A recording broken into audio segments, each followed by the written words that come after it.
Welcome to Flourish in 5. My name is Heather Lawton, and every Friday I share a story, a lesson, or a quick idea with the goal of helping you gain a new perspective. Could you please share this episode with your friends and leave a comment? I would really appreciate it. I am in a season of reading a lot of books. Okay. I read all of the time.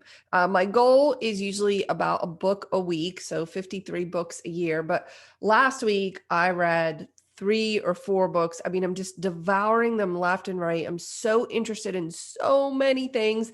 I have probably 10 in my queue, and at any given time, I'm reading at least 2 or 3 at once. Do I have issues? Possibly. Why do I read like this? Well, I just love to learn, but I was talking with 2 of my photographer friends, Gretchen and Diana, recently, and we were talking about why we do what we do in our businesses. And specifically, we were referencing Simon Sinek's famous TED Talk and his book, Start With Why, that you can execute and do anything, but you can do it with more energy and passion when you are truly connected with why you are doing it. And I was telling Diana when we were discussing this, I said, I feel like I'm in this season right now of just connecting the dots. I'm reading so many different books and learning so much about myself that I actually am starting to feel, I don't even know how to describe it, lighter, more peaceful, wiser, more aware. I think it's so important to know thyself and understand what makes you tick so that you can bring your best self to the world. Have you ever been stressed out or just anxious or have this low level discontent or grumpy? I believe that these are all the result of some type of core value conflict. So understanding your core values and what makes you tick is so important. But I'm just on this never ending quest because I don't think it will ever end. I think it's a journey that you're on, a lifetime of understanding and learning what makes you tick so that you can be your best in relationships and just, again, as you present yourself in the world. So last week, specifically, I read the new book by Oprah Winfrey and Dr. Bruce Perry called What Happened to You? Conversations on Trauma, Resilience, and Healing. And in conjunction, also reading but haven't finished yet, The Body Keeps the Score, Brain, Mind, and Body in the Healing of Trauma, because they're talking about how all trauma, and trauma doesn't necessarily mean some big event happened to you. They talk about like regular trauma, and then they talk about capital T trauma, like major events. And quote, regular trauma is anything less than nurturing.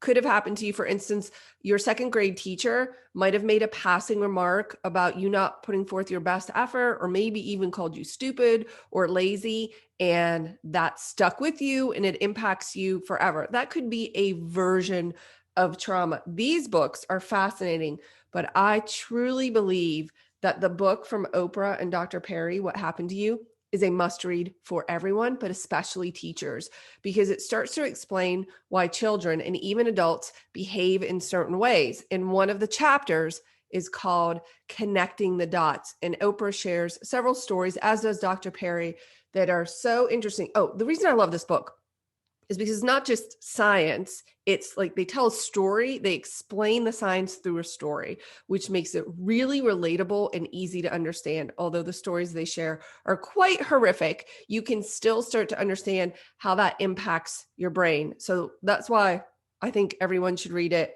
But when she's sharing the stories and she's talking about why she behaved a certain way or why she struggled her whole life with overeating and what that looked like, it's just fascinating. I was telling Diana, I'm in the season of connecting the dots, and I connected some dots recently. Okay. And I should say, the first thing is know thyself, connect the dots. And then there's this process of either healing or repairing or trying to see the picture and then determine what maybe needs to be addressed and what maybe is just something that you need to accept. So I can't remember if I shared this previously, but I for sure have misophonia. I'm not sure if I'm pronouncing it correctly, but it is this like crazy outrage trigger hearing people eat their food vigorously. So not normal eating, but hearing people chew and slurp like really triggers me. Okay, well, let me be honest here. It doesn't bother me with most people, but it really triggers me with my dad. I've talked about some of my dad triggers in previous episodes, but when he slurps his food or gulps his soup, I know there are people out there that can relate to that have this issue, right? Please leave me a comment. Tell me I'm not alone, that there's something like this that just makes you crazy. I mean, he slurps his salad. It's not hot. There's no reason to slurp a salad, but I am irrationally triggered by this. And it bothers me that I'm triggered by it, which actually just multiplies the problem, right? So I hear him eating and by the way, they live with us. So I hear him eating every single day. And I think, why am I such a jerk? Like, just let the old guy eat, right? Like, what's the big deal? Why does this bother me so much? I enter a shame spiral, multiply the problem. It just gets worse in my head. And the next thing you know, I am just like grumpy the rest of the evening, which is not fair to anyone around me because I can't figure out my own issues, right?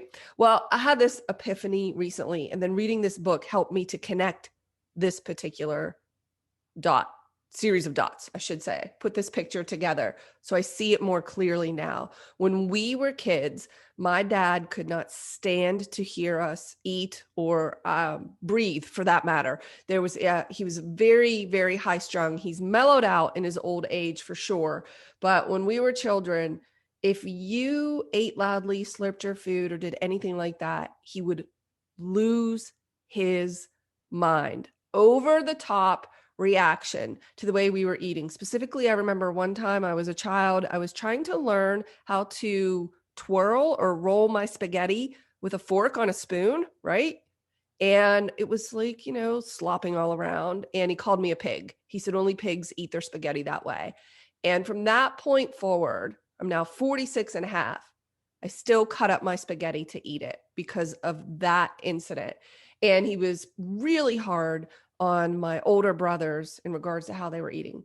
I have determined that when I hear someone eating food loudly, somewhere in the limbic system of my brain, there is a trigger that this alarm goes off that's like danger, danger, danger, danger, because my brothers bore the brunt of this for sure.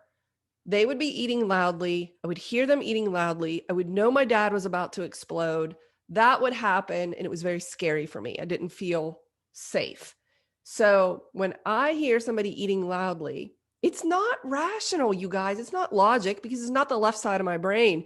It's more the base, the emotional side of my brain that just reacts immediately. I hear someone chewing loudly and that equals danger. Somebody's going to get in trouble. Someone's going to get yelled at and it's just not going to be pleasant or any fun. So now that I've made this connection, I wouldn't say I have solved the trigger. However, it makes more sense to me as to why I react that way. So when I react that way, now the conversation in my head, instead of being, why am I such a jerk? Why can't I just let him eat? I think to myself, okay, brain, you need to relax. Nobody's in trouble here. He's just eating his food loudly. That's what he does. No one's going to get yelled at. No one is going to be harmed. No one will die. So that I can take a second, take a deep breath and sort of dampen that trigger, turn the dial down. That's what I'm doing. I'm not eliminating it. Can we bring it down a notch? I'm bringing it down so that the logical part of my brain can catch up and say, okay, this is not really the biggest issue on the planet because nothing is going to happen here.